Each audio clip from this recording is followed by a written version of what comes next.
Hi there, this is Jody B from Jody B Move. I'm going to go through with you how to get the most out of your cardio workouts outside. And we'll touch on psychology, physical, but I want you to use an acronym to make the most out of your cardio. We all know it's really important to get outside for cardio, for mental health benefits, physical benefits. But how do we make it fun? How's it not a drudge? And so I'm going to go through an acronym called PROM. So basically, I'm going to get you to take your cardio workout out to the PROM and then celebrate, right? So we'll go through the P first, and it's actually 4 Ps. One is for, I'm basically going to explain to you, patient pacing pushes you to progressive overload. So there's 4 Ps there. But the reason that we're going to talk about that is pacing is really critical to getting enjoyment and also to keeping it safe. So first of all, how do we define pacing? Well, basically it could be defined by the speed that you're going, the intensity that you're going at, which of course, if you're on a flat road, a consistent speed would be a consistent pace, but most of us don't live in completely flat areas. So then the pacing is going to be adjusted based on if we're going uphill, downhill, etc. We could also pace using a rate of perceived exertion, so a feeling of intensity.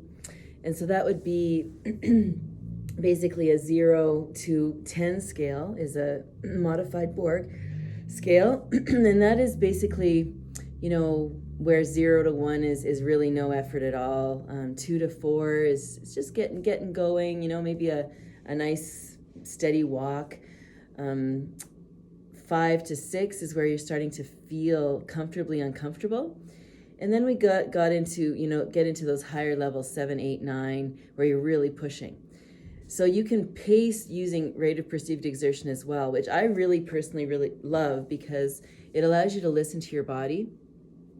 And it also accommodates different terrains, different conditions. For example, I just got back from a run where I was on ice parts of the time. So, the rate of perceived exertion is going to be different on how I'm negotiating that ice. So yeah, those are some ways to pace. So how you pace yourself is directly related to results, and it's also related to safety. So let's talk about patience with pacing. So any Learn to Run program that you do is going to really stress that you need to build up gradually. And that can include walking, that can include really any kind of cardio that you're going to do outside, skating, cross-country skiing, etc. So it's really important that you allow your body to accommodate the changes needed for the additional stresses on your body. And in CanFit Pro, we call that a principle of structural tolerance. So you've got to build up gradually. And that can be tough, especially when you're on one of those really great days where you're feeling amazing and you just want to push.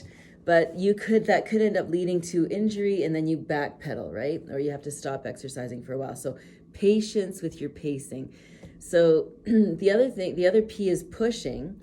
So we have to patiently pace while we push to another CanFit Pro training principle called progressive overload. And that means that we need to continually increase the stress of the workout on our body to see results. And those results can be in structural tolerance to begin with, just building the ligament and tendon strength around our bones and connecting our bones to our muscles. And then, of course, building muscle strength, building endurance, building power.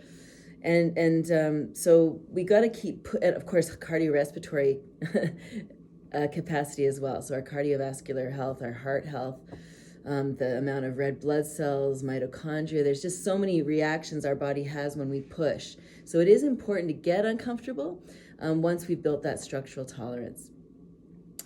And then that will lead to progressive overload. So the P is patiently pace to push yourself to progressive overload. Now, how hard should we push? Well, when you're starting out, we really recommend that RPE of 3 to 4, where you feel, again, just like you're getting a nice steady workout. And then you can build up to, 5, 6. How long should that take? Well, it could take weeks, and it really depends on where your body's at, your background with physical activity, If you've had a lot of physical activity in the past and you just kind of dropped off, I broke my foot a year and a half ago. So after many years of being very active, I definitely backpedaled with that. And so I am trying to build up gradually so that I can enjoy my life day to day, not feel super sore so I can't do my everyday activities, but feeling like every workout, I'm actually able to hit a slightly higher intensity level.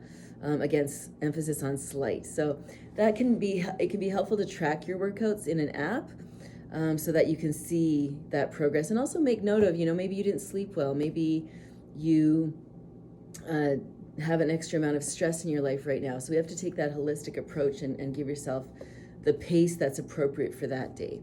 So that's your patient pacing to push to progressive overload. Next up, we'll get into the R of PROM.